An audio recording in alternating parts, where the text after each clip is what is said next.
What is your assessment of where things stand at present? Right now, we've got an impasse.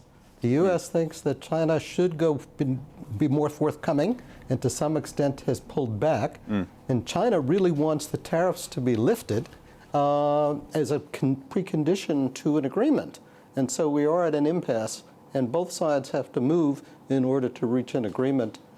You've recently spent time in D.C. speaking to officials there. What is your view on the hardening of this stance in Washington? Is that an accurate way to describe the mood in Washington? Yes, indeed. We met with many members of Congress. We also met with the executive branch. We met with think tanks.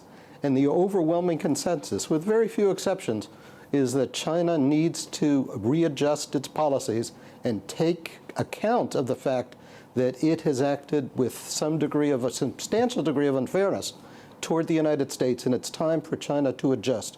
And I don't think the Chinese government has fully appreciated the way in which sentiment in the United States has shifted against China.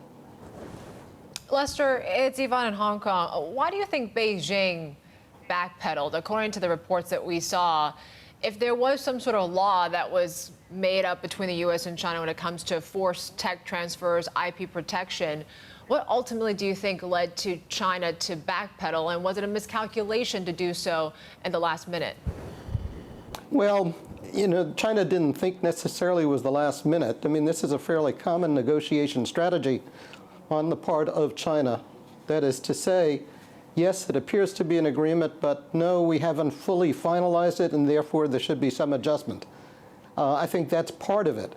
But in addition to that, there was also a strong perception on the Chinese side that the concessions which the United States asked for would amount to a restructuring of the Chinese economic system in a way that would inhibit their growth going forward through state subsidies and the like.